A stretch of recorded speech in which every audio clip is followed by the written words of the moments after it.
দায়িত্বশীল হ'বলৈ শিকা কিয় শিকিব লাগে বুজাই কৈছো। আমাৰ সকলোৰে এই পৃথিৱীত জন্ম লোৱাৰ কিবা নহয় কিবা উদ্দেশ্য আছে। সেই উদ্দেশ্য জনাৰ পূৰ্বে আমি সকলো দায়িত্বশীল হোৱা উচিত। একেবাৰে পৃথিৱীখন সলাই দিয়াৰ দায়িত্ব পালন কৰিব নোৱাৰিলেও আমি সকলোৱে মানুহ হোৱাৰ দায়িত্ব পালন কৰিব পাৰিব লাগিব।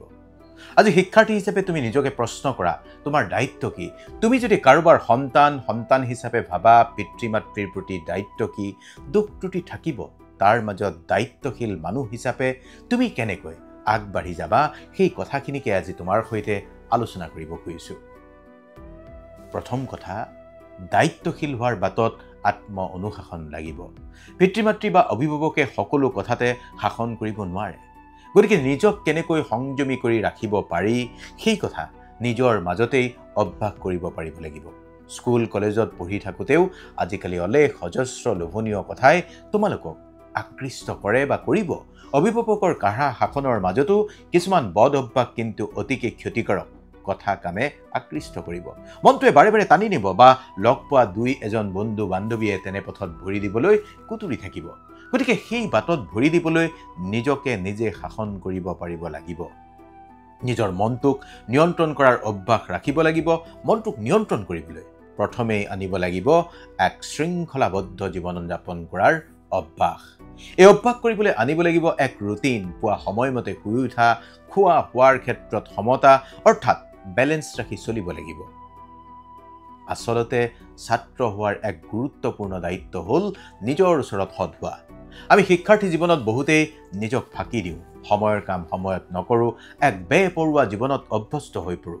আচলতে আমি কৰিবলগীয়া কামবোৰ পেলাই থৈ নকৰিবলগীয়া কামবোৰত বেছি আমোদ লওঁ, যাৰ কাৰণে ছাত্ৰ জীৱনৰ আগচোৱা ভাল আৰামদায়ক যেন লাগিলেও পিছৰ চোৱা কষ্টদায়ক হৈ পৰে। শুনা, নিজৰ ওচৰত সৎ হৈ নিজে নিয়মিত পঢ়া শুনা কৰিব লাগিবই। ডিষ্ট্ৰেকশ্যন বহুত থাকিব।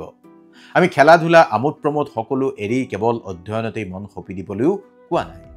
ছাত্ৰৰ প্ৰথমটো দায়িত্ব যিটো, সেইটো হ'ল অধ্যয়ন। সেই কথা মনত ৰাখি পঢ়িব লাগিব। সময়ৰ পঢ়া সময়ত শেষ কৰি অলপ আনন্দ ফূৰ্তি তামচাও কৰিব লাগিব। এনেকুৱা নহয় যে কেতিয়াও তোমাৰ ভুল নহ'বই, ভুলো কেতিয়াবা হ'ব। সেই ভুল লুকাই নাৰাখি শুধৰণি কৰিব পাৰিব লাগিব।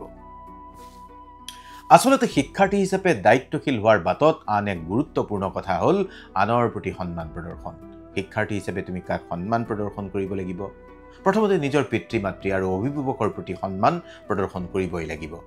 দ্বিতীয়তে শিক্ষাগুৰুৰ প্ৰতি শ্ৰদ্ধাশীল হ'ব লাগিবই। ক্লাছৰ সহপাঠীৰ প্ৰতি, আনকি স্কুল কলেজৰ নীতি নিয়মৰ প্ৰতিও শ্ৰদ্ধাশীল হ'ব লাগিব। কৃতজ্ঞ হ'ব লাগিব কিন্তু ভগৱানৰ প্ৰতি। বহু পুণ্যৰ বলত তুমি মানুহ হিচাপে জন্ম লৈছা। বহুতে জন্ম লৈ পৰিয়ালৰ সান্নিধ্য নাপায়, তুমি পাইছা, তুমি ভাগ্যৱান। বহুতে সংসাৰত পিতৃ মাতৃৰ মৰম চেনেহ নাপায়, তুমি পাইছা, তুমি ভাগ্যৱান। সেই কাৰণেই কৃতজ্ঞতাবোধ ৰাখা।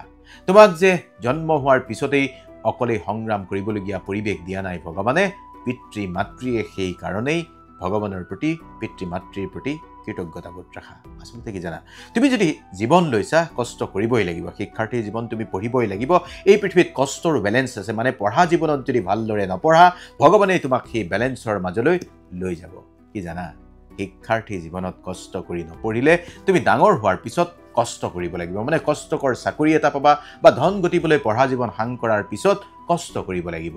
তোমাৰ লগৰে কষ্ট কৰাবোৰে IAS IPS কিবা ডাঙৰ চাকৰি কৰিব, তুমি তেওঁলোকৰ তলত কিজানি কেৰাণীৰ চাকৰি কৰিব লাগিব। মানে কেৰাণীৰ চাকৰি সৰু বুলি কোৱা নাই, কষ্ট কৰাবোৰে ভাল ফল পাব।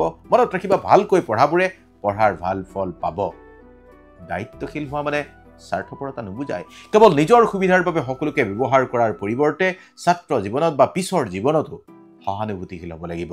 তুমি আনৰ সংগ্ৰামখন বুজিব লাগিব। কোনোবাই তোমাৰ দৰে কৰিব পৰা নাই, সহপাঠী কোনোবাই সমস্যাত পৰিছে, তুমি তোমাৰ গণ্ডিত থাকি সহায় কৰিব লাগিব। কাৰোবাক নোটছ দিয়া, কাৰোবাক নিজে জনা কথাটো বুজাই দিয়া, কাৰোবাক সৰু এটা বিপদত সৰু এটা সহায় কৰা, এইবোৰেই দায়িত্বশীলতা। যেতিয়া একেটা শ্ৰেণীকোঠাত তোমালোক থাকা, তোমালোকৰ মাজত সহপাঠীৰ সম্পৰ্কৰ উপৰিও বন্ধুত্বপূৰ্ণ সম্পৰ্কও থকা উচিত। সেই কাৰণেই কৈছোঁ, সহপাঠীৰ প্ৰতিও সহানুভূতিশীল হোৱা। কেতিয়াও কোনো সহপাঠী বা স্কুল কলেজৰ অন্য ছাত্ৰ ছাত্ৰীৰ দুৰ্বলতাক লৈ নাহাঁহিবা। সহায় কৰিব পৰা নাই কোনো কথা নাই, কিন্তু কাকো তোমাৰ ব্যৱহাৰেৰে মনোকষ্ট নিদিবা। ছাত্ৰ হিচাপে এতিয়াই তোমাৰ উদাসীন হোৱাৰ সময় নহয়। তুমি ছাত্ৰ হিচাপে অনুসন্ধিৎসু মন এটা ৰাখিব লাগিব। নজনাটো জানিবলৈ ইচ্ছুক হ'ব লাগিব। আচলতে কি জানা, ছাত্ৰ জীৱনত যিমান পাৰা সিমানেই শিকি থোৱা, এনেকৈ শিকাৰ অভ্যাসে তোমাক এক পৰিপূৰ্ণ মানুহ কৰি তুলিব। অধ্যয়নে মানুহৰ মনৰ বিশালতা আনে। কেৱল অধ্যয়নপুষ্ট মানুহে জীৱনত সন্মুখীন হোৱা যিকোনো সমস্যা সমাধান কৰি হেলাৰঙে জীৱনৰ বাটত আগবাঢ়িব পাৰে। সেইকাৰণেই শিকাৰ প্ৰতি আগ্ৰহ, সদায় নতুন নতুন বিষয় জনাৰ আগ্ৰহ বৃদ্ধি কৰা, নিজে নতুন কথা এটা শিকিবলৈ আগ্ৰহ কৰা। স্কুল কলেজৰ পাঠ্যপুথিৰ উপৰিও বিভিন্ন বিষয়ৰ গ্ৰন্থ অধ্যয়নে তোমাক এটা বুদ্ধিদীপ্ততা দিব, যি বুদ্ধিদীপ্ততাই আজীৱন তোমাক এজন মানুহ হিচাপে উজ্জীৱিত কৰি ৰাখিব। মনত ৰাখিবা, জ্ঞান অৰ্জন কেৱল পঢ়িলেই নহয়, পাঠ্যপুথি পঢ়াৰ বাহিৰেও আজিৰ পৃথিৱীৰ খবৰ তুমি ৰাখিব লাগিব। নিতৌ কিতাপ পঢ়াৰ লগতে খবৰ কাগজ, টিভি চেনেলত ৰাষ্ট্ৰীয় আন্তঃৰাষ্ট্ৰীয় বাতৰি তুমি ল'ব লাগিব। কাৰণ তুমি পঢ়ি থকা সময়ত পৃথিৱীখনে সামাজিক, ৰাজনৈতিক বা অৰ্থনৈতিকভাৱে কলৈ গতি কৰিছে তাৰ কিছু আভাস তুমি ৰাখিব লাগিব। মনত ৰাখিবা, অধ্যয়নে যাতে তোমাক জেদি কৰি নেপেলায়, অহংকাৰী কৰি নেপেলায়, তুমি এই পৃথিৱীৰ সকলো জানা তেনেকুৱা যাতে নোহোৱা। এই পৃথিৱীত জানিবলগীয়া সকলো কথা শিকি শেষ কৰা বুলি ভাবিলেও কেতিয়াবা তোমাৰ ভুল হ'ব। সেই ভুলৰ পৰা শিক্ষা লৈ তুমি নিজকে সংশোধন কৰাৰ বাটো মুকলি কৰি ৰাখিব লাগিব। স্কুল কলেজত তোমাক বহুতেই বহু কথা ক'ব, ভুল কি, শুদ্ধ কি, উচিত কি, অনুচিত কি, তাক তুমি জানিব লাগিব। আচলতে ছাত্ৰ জীৱনত তুমি কেনেকৈ চলিবা তাৰ এক নিৰ্দিষ্ট বাউণ্ডেৰী থাকিব লাগিব। কোনবোৰ বিষয়ত তুমি সোমোৱা উচিত নহয়, কোনবোৰ কথাত তুমি আগ্ৰহ দিয়া উচিত নহয়, সেই কথাৰ এক সীমাৰেখা নিজৰ মনত ঠিক কৰি লৈ তুমি সহপাঠীকো ক'ব পাৰিব লাগিব, নাই মোৰ দ্বাৰা এইটো কাম নহ'ব। যেতিয়াই কোনোবাই অনৈতিক বা বেয়া কামৰ বাবে লগ ধৰিব, তেতিয়াই তুমি মনলৈ আনিব লাগিব যে এই কামটো তুমি কৰিলে তোমাৰ অভিভাৱক শিক্ষকে লাজ পাবনে ভাল পাব। যদি ভাবিছা যে এই কামটো তুমি যদি কৰা বা তোমাৰ দ্বাৰা কৰোৱা হয়, তোমাৰ পৰিয়ালেও ভাল নাপায়, শিক্ষকেও ককৰ্থনাহে কৰিব, সেই কামটোত তুমি ক'বাই। এনেদৰে কাৰোবাক ক'ব পৰাকৈ নিজকে সাহসী কৰি তোলা। এটা কথা কওঁ, যেতিয়াই কিবা এটা বেয়া কামৰ প্ৰতি সুতীব্ৰ আকৰ্ষণ অনুভৱ কৰা, তেতিয়াই মনত পেলাবা এই কামটো তোমাৰ ভাতৃ বা ভগ্নীয়ে কৰিলে তুমি গ্ৰহণযোগ্য বুলি ভাবিব পাৰিবানে? তোমাৰ ভাতৃ ভগ্নী নাই, যিটো বেয়া কাম কৰিবলৈ মন গৈছে, সেই বেয়া কামটো অইন কোনোবাই কৰিলে তুমি তেওঁক বন্ধু হিচাপে চিনাকি দিবলৈ ভাল লাগিবনে, ভাল পাবানে? যদি উত্তৰ ওলাইছে, তেন্তে তেনে বেয়া কামৰ পৰা নিজকে আঁতৰাই ৰাখা। শুনা, এই যে তুমি স্কুল কলেজলৈ যোৱা, কিয় যোৱা? ডিগ্ৰী, ডিপ্ল'মাৰ চাৰ্টিফিকেট গোটাবলৈ। তুমি স্কুল কলেজলৈ যোৱা মানুহে সভ্য জগতৰ মানুহ হিচাপে জনক নিজকে এই জীৱন যাত্ৰাৰ বাবে প্ৰস্তুত কৰিবলৈ যোৱা। তুমি এই যাত্ৰাত যাতে এক সন্তুষ্ট অৰ্থবহ জীৱন পোৱা, তাৰ কাৰণে স্কুল কলেজলৈ যোৱা। স্কুল কলেজলৈ সকলো যায়, ময়ো যাওঁ, সেই ধাৰণালৈ নাথাকিবা। কৈছোৱেই, এই জীৱন সঁচাকৈয়ে অমূল্য।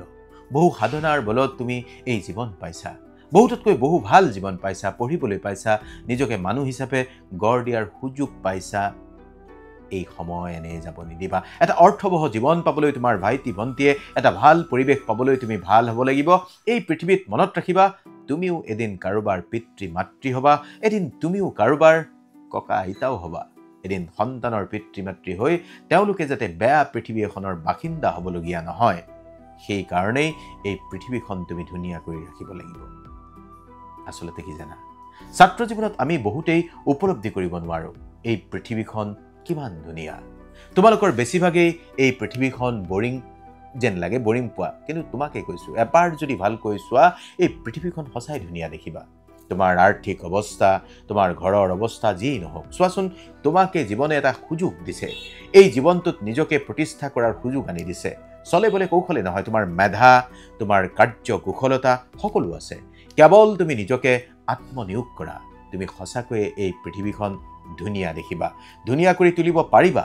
কেতিয়াবা সামাজিক কামতো লাগা, কেতিয়াবা কাৰোবাক সৰু এটা সহায়ো কৰি চোৱা, অলপ ব্যায়াম কৰা, সদায় কওঁ নিজৰ যতন লোৱা। লাহে লাহে দেখিবা এই পৃথিৱীখন বৰিং নহয়, সঁচাকৈয়ে এখন ধুনীয়া পৃথিৱীৰ গৰাকী হৈছা তুমি। পঢ়িবা, কথা পাতিবা আৰু ভালে থাকিবা।